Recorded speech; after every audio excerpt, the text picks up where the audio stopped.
What's up guys, welcome back to our YouTube channel. My name is Alice, and in today's video I'm going to be showing you how to create this beaded pearl necklace with a new method of using crimp beads and a new crimp cover that already comes with a ring. The second piece I'll be showing you in the ending half of the video is going to be this Old English necklace using a curved Cuban chain, so stay tuned for that. I'm really excited to be showing you guys how to use this new crimp end because it's going to make your lives so much easier.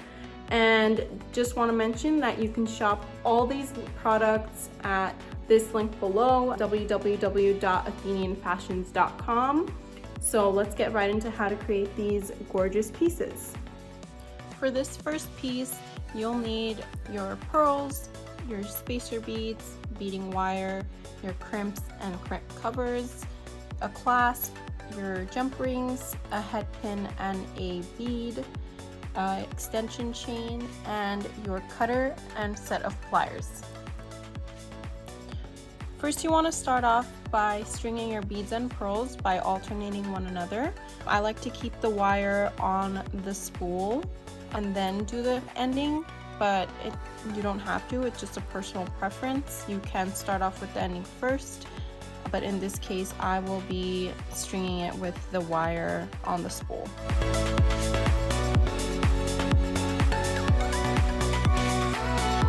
Once you have the pearls and beads strung on the beading wire, what you're going to want to do is take one of the end crimp covers and slide it onto the wire. And what you want to do is make sure that the part with the open ring is facing away from the beads, because that's where you're going to attach your jump ring and clasp. What I forgot to actually mention in the beginning of the video is you will also be needing a crimping tool as well. This part is very important because this is what's going to keep your beads on the wire. The first step you want to do is put the crimping bead in the second opening of the crimping tool. What this is going to do is press down the bead and create a little heart shape.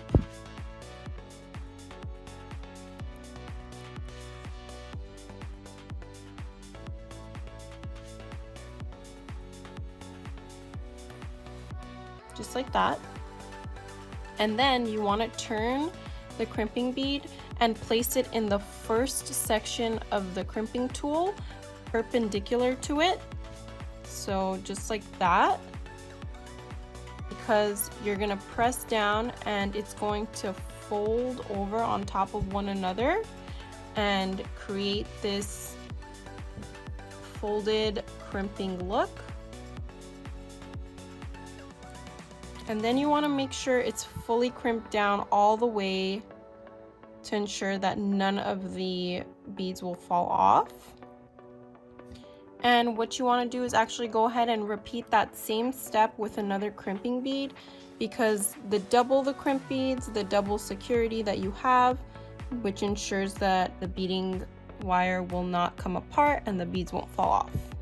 So what you want to do is repeat that same step where you put it into the second section of the crimping tool, you turn it, and then you press down in that first section as well. Just kind of close it up, and always test it out and pull against the crimp bead to make sure they're fully on there, because this is the most important part of stringing. If this is not tight enough, then that will cause the beading wire to come apart. So next up, what you want to do is use your cutter to just cut that excess wire off and slide the crimping cover all the way up. And I like to use the crimping tool. You don't have to, you can use a flat plier as well. And what you do is just press down to where the two sides of the crimp cover meet, just like that. And that's going to be one side of your beading wire where you'll add a jump ring and clasp. So here I'm using a jump ring to attach to the end of that wire. And here's my clasp, which I'll be attaching as well. And I mentioned this in our previous videos but it is very important to make sure that when you close your jump ring up, you come and pass the ring, and then you bring it back to where they meet, just like that, to make sure that the jump ring is fully closed. Then you're gonna wanna go ahead and cut that wire off from the spool and give yourself enough space to work and add the second side of the ending. So we're gonna just imitate the first side where you put the crimp cover with the rings facing away from the beads on this wire. And then what I actually like to do as well is hold the crimp in the section of the crimp that you're going to be crimping down, because you have more control this way. And what you want to do is put the crimp all the way down to where the crimping cover meets, and that's where you want to press down onto the wire and crimp the bead. And then you want to go ahead and add your second crimp as well for that double security. Bring it down to where the other crimp is and press down and crimp it. Always test it and pull on it to make sure it's fully tight. And then cut your extra wire off once you're sure it is. And close the crimp cover on the crimp.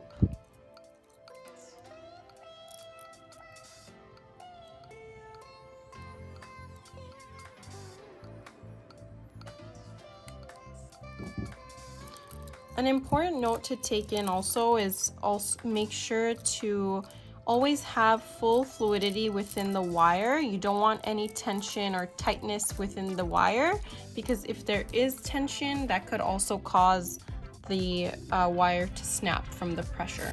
And then for the opposite side, what you want to do is either add a single jump ring if you don't need an extension chain onto the end, or you can add an extension chain. So in this case, I'm going to be using around 2 inches of the extension chain. I'm just going to cut the extra off.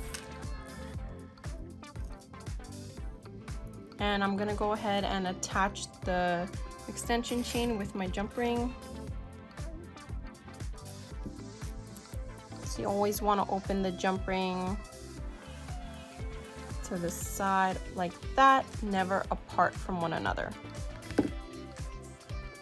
The jump ring onto the chain and then onto the opposite side of the wire, and then close it up.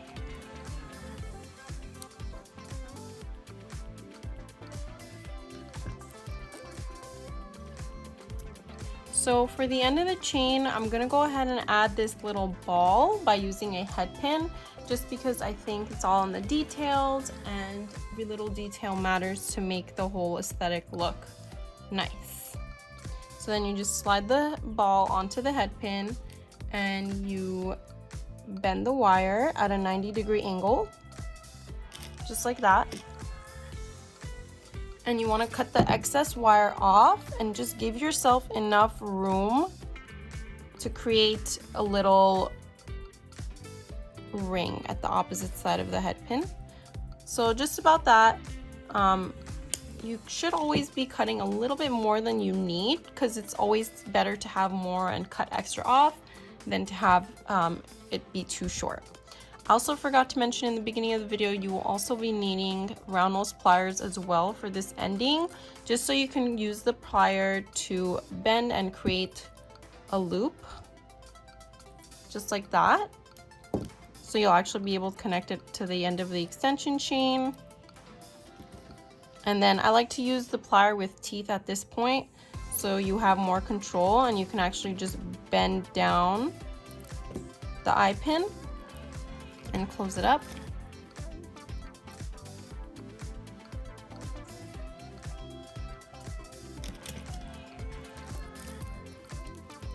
And that's all you'll need to do to create this first look.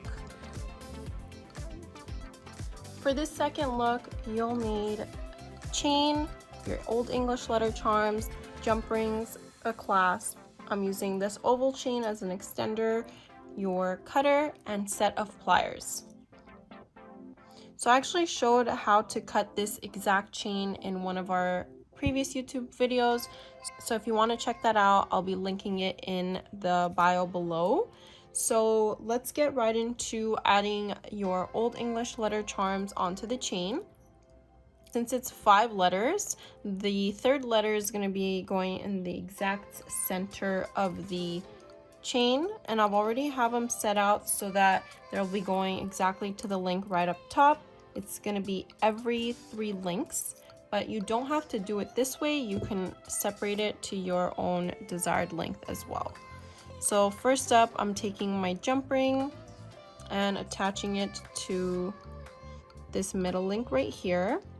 And I like to start with the middle one first because then you can space out and just add the additional letters to the left and right after. Now I'm just closing up the jump ring fully, passing it, coming back. And I'm gonna go ahead and repeat the same step with all the letters.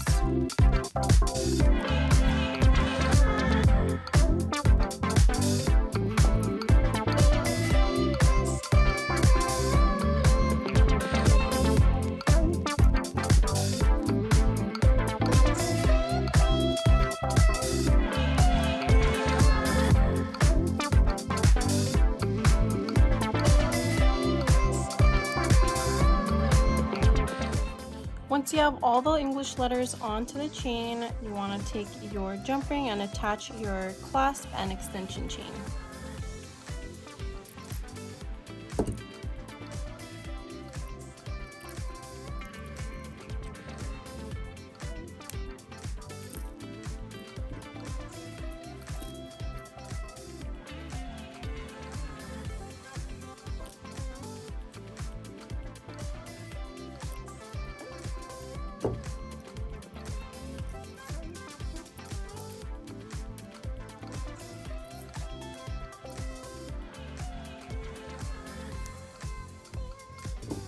And that's it, guys. This is how to make your charm necklace.